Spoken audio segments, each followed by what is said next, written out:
Everyone welcome to my channel. এখন ঘড়িতে বাজে ভোর 6টা 9 আর আমরা কিন্তু সঠিক টাইমে আমাদের ট্রেনটা পেয়ে গেছি। তো ট্রেনে করে আজকে কোথায় যাচ্ছি সেটা দেখতে হলে কিন্তু তোমাদেরকে পুরো ভিডিওটা দেখতে হবে। আরও একটা কথা, আজকের ভিডিওটাতে কিন্তু ভীষণ ইনফরমেশন রয়েছে যেগুলো কিন্তু তোমাদের পরে কাজে লাগবে। তো ভিডিওটা স্কিপ না করে ভিডিওটা পুরোটা দেখবে। আজকের গন্তব্যস্থল হলো খিরাই। তবে খিরাইয়ের এমন এক জায়গা রয়েছে যেখানে কিন্তু অনেকেই জানে না জায়গাটা কী। আজকে সেটাই তোমাদের সাথে শেয়ার করব। দেখো, ট্রেনে হয়ে চলে এলাম কিন্তু পাঁশকুড়া থেকে আমাদের কিন্তু আবারও একটা ট্রেনে উঠতে হবে। তবে আজকে আমি একা নয়, আমার সঙ্গে আরও কিছুজন রয়েছে। আর কে কে রয়েছে সেটাই জানতে চাইছো তো? এবার বলি, তোমরা তো জানো আমি একটা সেন্টারে পড়াতে যাই। তো ওখানের কিন্তু স্যার আর আমরা স্টাফরা মিলে, আর স্যারের ওয়াইফও ছিলেন, তো আমরা 4 জন মিলে কিন্তু আজকে বেরিয়ে পড়েছিলাম একটা ওয়ান ডে ট্যুর করার জন্য। আর আজকে যে জায়গাটা যাব সেটা অনেকেরই পছন্দের একটা জায়গা, আর আবার অনেকে কিন্তু এই সঠিক রাস্তাটাও জানে না। সেটাই তোমাদের সাথে আজকে তুলে ধরবো। দেখো, এখন কিন্তু আমরা চলে এসেছি খিরাই স্টেশনে, আর খিরাই স্টেশনে নেমেও পড়েছি। এখনই চলেছি এই ওভারব্রিজ দিয়ে হেঁটে হেঁটে আমাদের যেখানে যাওয়ার কথা সেখানে। চলো ভিডিওটা কন্টিনিউ দেখতে থাকো।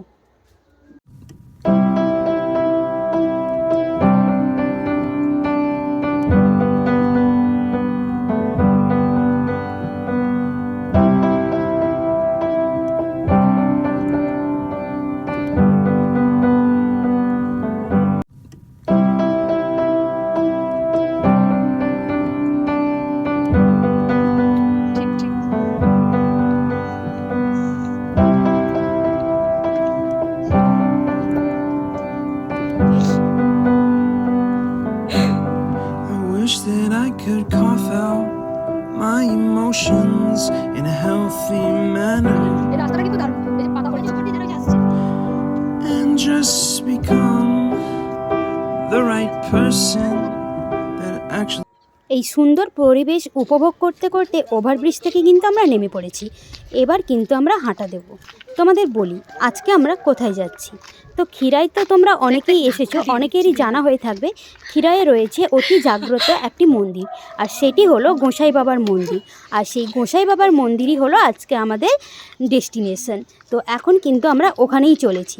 লাল মরামের রাস্তা দিয়ে যেতে যেতে এই সুন্দর দৃশ্য দেখতে দেখতে কিন্তু আমরা একেবারেই বোর হইনি। তারপরে রেললাইন বরাবর কিন্তু যাতায়াতের রাস্তা করে দেওয়া আছে। অবশ্যই সাবধানে যাতায়াত করবে, কারণ এক্সপ্রেস ট্রেনগুলো কিন্তু বারবার যাতায়াত করছে, তাই সাবধানতা বজায় রেখে তোমরা চলে যাবে। এই যে দেখছো লালমরামের রাস্তা, এই লালমরামের রাস্তা ধরে আমরা কিন্তু রেললাইন বরাবর স্ট্রেট হেঁটে চলেছি। আর যারা যারা খিরাই এসে মন্দির ঘুরে গেছো তারা কিন্তু অবশ্যই আমাকে কমেন্ট করে জানিও। এই যে আমার সঙ্গে বলেছিলাম না, আর যারা রয়েছে তাদেরকেও একটু দেখিয়ে দিলাম আমার ভিডিওর মাধ্যমে। আর এই সুন্দর পরিবেশ দেখতে দেখতে কিন্তু আমরা চলেছি এখন সেই গোসাই বাবার মন্দিরে। অবশেষে কিন্তু আমরা চলে এসেছি গোসাই বাবার মন্দিরে।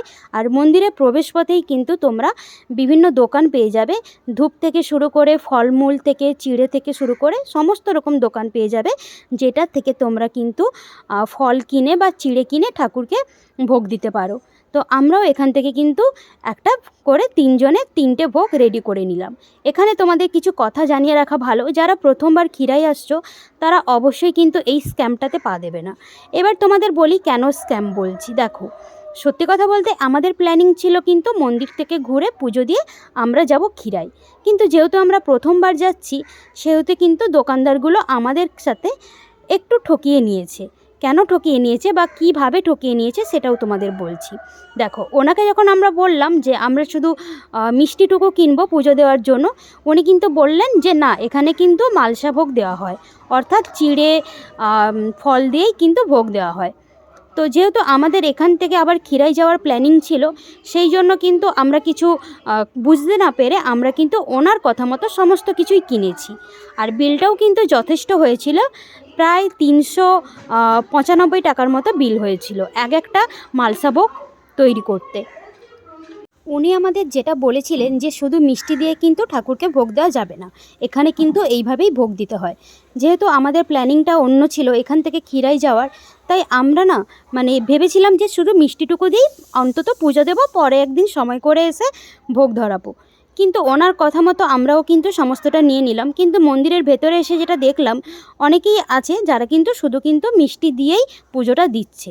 দেখো, পুজো দিতে কার না ভালো লাগে, আর পুজোর প্রসাদ বানাতে তো আরোই ভালো লাগে। কিন্তু আমাদের প্ল্যানিংটা ছিল অন্য রকম। কিন্তু এই প্রসাদগুলো এখন বয়ে নিয়ে যেতে হবে, তার সঙ্গে কিন্তু ওখানে বসে প্রসাদ কাটারও ব্যবস্থা রয়েছে, তোমরা যেটা দেখলে। এবার তোমাদের বলে রাখি, আমরা এরকমভাবে বললাম বলে কিন্তু তোমাদেরকে এইভাবেই পুজো দিতে হবে তা নয়। তোমরা তোমাদের ইচ্ছে খুশি মতো কিন্তু শুধুমাত্র মিষ্টিটুকু কিনে ঠাকুরকে পুজো দিতে পারো, কিংবা চাইলে এইভাবে ফল চিড়ে দুধ দিয়ে পুজো দিতে পারো, যেটা কিনা আমরা দিয়েছিলাম। এই পুকুরটা দেখছো, এটা কিন্তু মন্দিরের পুকুর। আর এই মন্দির কিন্তু অতি জাগ্রত একটি মন্দির, যেটা কিনা আমি আগে ফোনে দেখেছি। সেই মতো অনেক দিন থেকেই ইচ্ছে ছিল গোসাই বাবার মন্দিরে আসবো খিরাই এলে, আর আজকে সেটা ফুলফিল হলো। দেখো মন্দিরে কিন্তু অসংখ্য ভক্ত ভিড় করে রয়েছে। আর এই যে পাশে গাছটা দেখলে, ওখানে কিন্তু যারা মানত করেছে তারা কিন্তু ওদের যে মানতের যে ডুরিগুলো হয় ওগুলো কিন্তু বেঁধে দিয়ে গেছে। আর এই যে যতটা পেরেছি তোমাদেরকে একটু ঠাকুর দর্শন করিয়ে দিলাম, বাকি সমস্ত মন্দিরটা কিন্তু আমি তোমাদেরকে ভিডিওর মাধ্যমে দেখিয়ে দিচ্ছি, তোমরা বাড়িতে বসেই দেখে নিতে পারো। আর মন্দিরটা কিন্তু অবশ্যই তোমরা খিরাই গেলে একবার ঘুরে আসবে, খুবই সুন্দর একটি মন্দির। আর ওখানে কিন্তু সমস্ত কিছু ব্যবস্থা রয়েছে, কোনো রকম কোনো চিন্তা করার কোনো দরকারই নেই, কারণ ফল নিয়ে গেলেও কিন্তু ফল কাটার ব্যবস্থাও রয়েছে, সেগুলো কিন্তু তোমরা নিজেরাই কাটিং করে নিতে পারবে। তারপরে দেখো আমরা কিন্তু ওখান থেকে পুজো কমপ্লিট করে এখন বাড়ি ফিরছি। এবার তোমরা ভাবছো যে বাড়ি কেন ফিরছি, খিরাই কেন গেলাম না। আসলে ওই দিন না পাঁশকুড়া থেকে ট্রেন ছাড়তে ছাড়তে অনেকটাই লেট হয়ে গেছিলো, তার জন্য কিন্তু আজকে আমাদের ডেস্টিনেশন এই পর্যন্তই। চলো বাই, দেখা হবে আরও একটি ভিডিওতে।